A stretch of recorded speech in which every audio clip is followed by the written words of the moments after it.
இந்த காசை வாங்கி தான் அவங்க சாப்பிடணும்னு அவசியம் கிடையாது.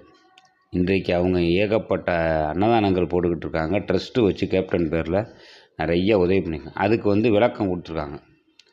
திருமதி பிரேமலதா விஜயகாந்த் அன்னியார் அவர்கள் என்ன கொடுத்துருக்காங்கன்னா, நாங்கள் அந்த பணத்தை ட்ரஸ்ட்டுக்கு தான் போகுது, இப்போ மக்களுக்கு தான் போகுது அப்படின்னு சொல்லி அவங்க சொல்லியிருக்காங்க.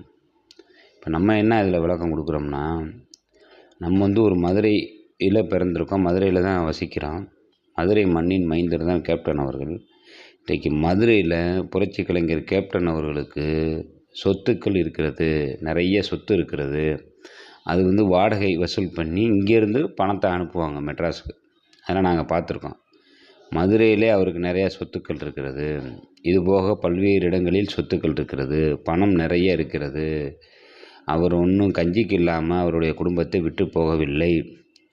ஆக புரட்சி கலைஞர் விஜயகாந்த் என்பவர் பல பேருக்கு சாப்பாடு போட்டவர், அள்ளி அள்ளி கொடுத்த வள்ளல். இப்போ அவங்க வீட்டில் இன்றைக்கி ஒரு 15,000 விட மாட்டுறாங்க அப்படின்னு பேசும்பொழுது அவர் தவிக்க விட்டு போன மாதிரி ஆகி போயிடும். அப்படியெல்லாம் கிடையாது. அவங்களும் அந்த பணத்தை மக்களுக்காக தான் செலவு பண்ணுறாங்க. இன்றைக்கு ஒரு அரசியல் கட்சியை ஒரு பெண்மணியாக இருந்து வழிநடத்தி இன்றைக்கி தமிழ்நாடு பூரா சுற்றுப்பயணம் போய் அவங்க எவ்வளவு இந்த கட்சியை நம்ம கொண்டுட்டு போகணும் அப்படின்னு சொல்லி அவங்க கொண்டுட்டு போகிறாங்க. எவ்வளோ அலைச்சல் இருக்கும், எவ்வளோ வேலைகள் இருக்கும், அதெல்லாம் ஒரு பேசாமல் இன்றைக்கி வந்துக்கிட்டு அசால்ட்டாக அப்படி போகிற போக்கில் ஒரு கருத்தை சொல்லிட்டு போயிட்டார். இப்போ இதனால் இவருக்கு என்ன ஆகிப்போச்சு அப்படின்னு பார்த்தீங்கன்னா, இவருடைய அந்த ஃபேஸ்புக் வலைதளத்தை யாருமே பார்க்கறதே கிடையாது. இன்றைக்கி இவர் இப்படி ஒரு வீடியோ போட்டோடனே அந்த வீடியோ பயங்கரமாக வைரலாகி எல்லோரும் பார்த்து இவருக்கு பதிலடி கொடுக்குறாங்க. இப்போ இவருக்கு என்ன ஆகி போச்சுன்னா, இவர் போட்ட அந்த யூடியூப் இதில் இவர் பிரபலமாயிட்டார்.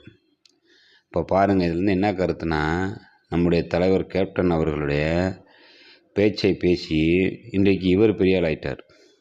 ஆக புரட்சி கலைஞர் கேப்டன் அவர்கள் இருக்கும்போதும் பல பேரை வாழ வைத்தார். இன்றைக்கி அவர் இறந்தாலும் அவரை பற்றி இவர் திட்டி ஏதோ ஒரு இதாக போட்டிருக்காரு, இவருக்கு வாழ்க்கை கொடுத்துருக்காரு. அப்போ கேப்டன் அவர்களை பற்றி திட்டினாலும் வாழ வைப்பார், அவரை வாழ்த்தி பேசினாலும் வாழ வைப்பார். அப்போ இன்றைக்கி கேப்டன் அவர்களை பற்றி எல்லோரும் வாழ்த்தி வீடியோ போட்டாலும் அவங்க வீடியோ வியூஸ் ஆகும், அதில் ஒரு 10 ரூபா அவனுக்கு கிடைக்கும். அவரை திட்டி யாருமே போட மாட்டாங்க. ஆனால் இவர் அவரை ஒரு குறை சொல்லும் விதமாக போட்டார், இவருக்கு வாழ்க்கை கொடுத்தார். அப்போ புரட்சி கலைஞர் கேப்டன் அவர்கள் உயிரோடு இருக்கும் பொழுது நிறைய அவதூறு கருத்துக்களை மீடியாக்கள் மூலிமா பரப்புனாங்க.